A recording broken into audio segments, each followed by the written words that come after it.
जय श्री कृष्ण। श्रीमद् भगवद गीता अध्याय 18 उपसंहार संन्यास की सिद्धि। आगे सुनते हैं।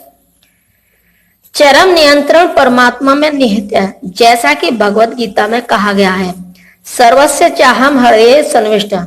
वे प्रत्येक व्यक्ति को उसके पूर्व कर्मों का स्मरण कराकर किसी न किसी कार्य में प्रवृत्त करते रहते हैं।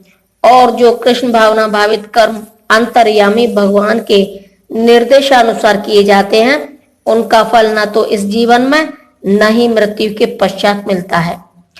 कर्म का स्थान यानी कि शरीर, कर्ता, विभिन्न इंद्रियां, अनेक प्रकार की चेष्टाएं तथा परमात्मा, ये 5 कर्म के कारण है। तात्पर्य, अधिष्ठानम शब्द शरीर के लिए आया है। शरीर के भीतर आत्मा कर्म करता है, जिससे कर्मफल होता है। अतएव यह कर्ता कहलाता है। आत्मा ही ज्ञाता तथा कर्ता है। इसका उल्लेख श्रुति में है, एष ही दृष्टा सृष्टा। प्रश्न उपनिषद 4.9, वेदांत सूत्र में भी ज्ञेयत एव 2.3.18 तथा कर्ता शास्त्रार्थवत्वात् 2.3.33 श्लोकों में इसकी पुष्टि होती है। कर्म के उपकरण इंद्रियां हैं और आत्मा इन्हीं इंद्रियों के द्वारा विभिन्न कर्म करता है। प्रत्येक कर्म के लिए पृथक चेष्टा होती है, लेकिन सारे कार्यकलाप परमात्मा की इच्छा पर निर्भर करते हैं, जो प्रत्येक हृदय में मित्र रूप में आसीन है। परमेश्वर परम कारण है। अतः जो इन परिस्थितियों में अंतर्यामी परमात्मा के निर्देश के अंतर्गत कृष्ण भावना में होकर कर्म करता है, वह किसी कर्म से बनता नहीं। जो पूर्ण कृष्ण भावना में है, वे अंततः अपने कर्मों के लिए उत्तरदायी नहीं होते। सब कुछ परम इच्छा परमात्मा भगवान पर निर्भर है। मनुष्य अपने शरीर, मन या वाणी से जो भी उचित या अनुचित कर्म करता है, वह इन 5 कारणों के फलस्वरूप होता है। तात्पर्य, इस श्लोक में न्याय यानी कि उचित तथा विपरीत यानी कि अनुचित शब्द अत्यंत महत्वपूर्ण है। सही कार्य शास्त्रों में निर्दिष्ट निर्देशों के अनुसार किया जाता है और अनुचित कार्य में शास्त्रीय आदेशों की अवहेलना की जाती है।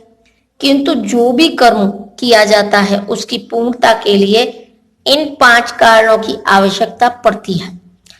अतएव जो इन 5 कारणों को न मानकर अपने आप को ही एकमात्र कर्ता मानता है, वह निश्चय ही बहुत बुद्धिमान नहीं होता और वस्तुओं को सही रूप में नहीं देख सकता।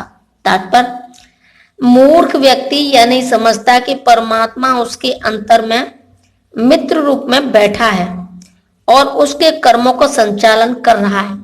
यद्यपि स्थान, कर्ता, चेष्टा तथा इंद्रियां भौतिक कारण है, लेकिन अंतिम यानी कि मुख्य कारण तो स्वयं भगवान है।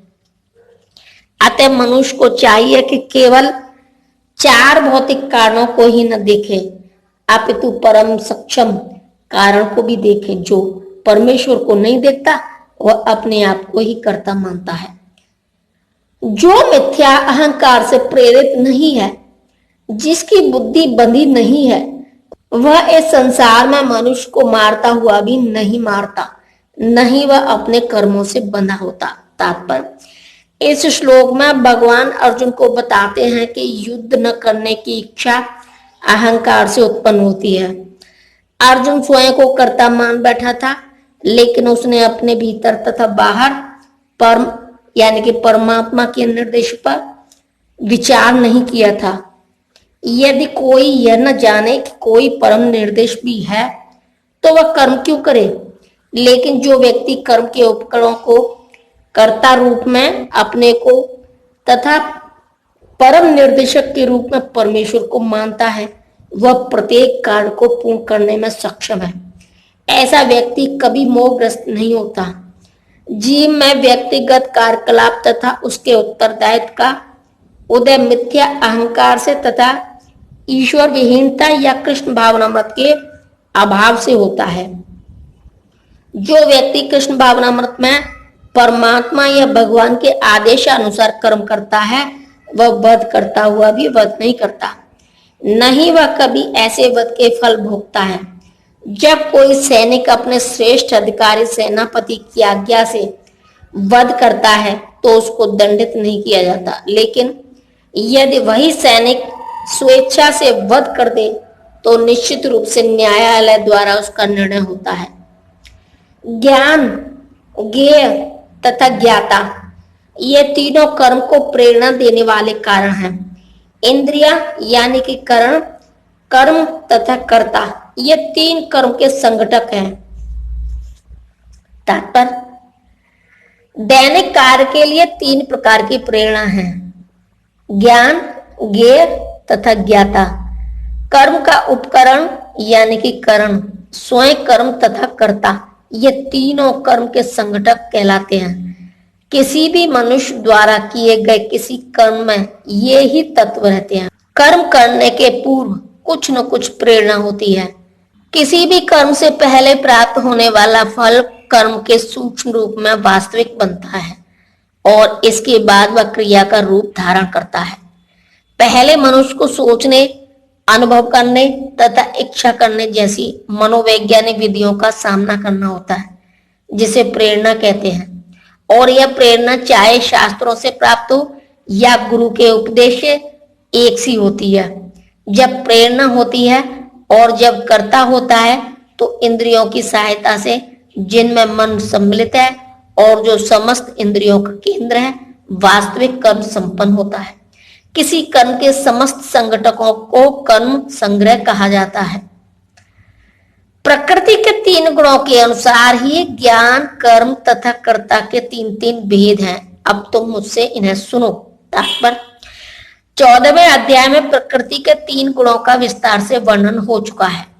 इस अध्याय में कहा गया था कि सतोगुण प्रकाशक होता है, रजोगुण भौतिकवादी तथा तमोगुण आलस्य तथा प्रमाद का प्रेरक होता है।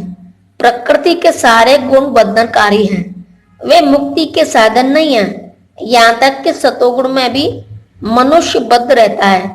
17वें अध्याय में विभिन्न प्रकार के मनुष्यों द्वारा विभिन्न गुणों के में रहकर की जाने वाली विभिन्न प्रकार की पूजा का वर्णन किया गया।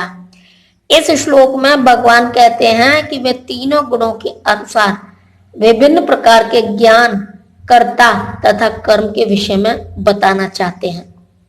जय श्री कृष्ण।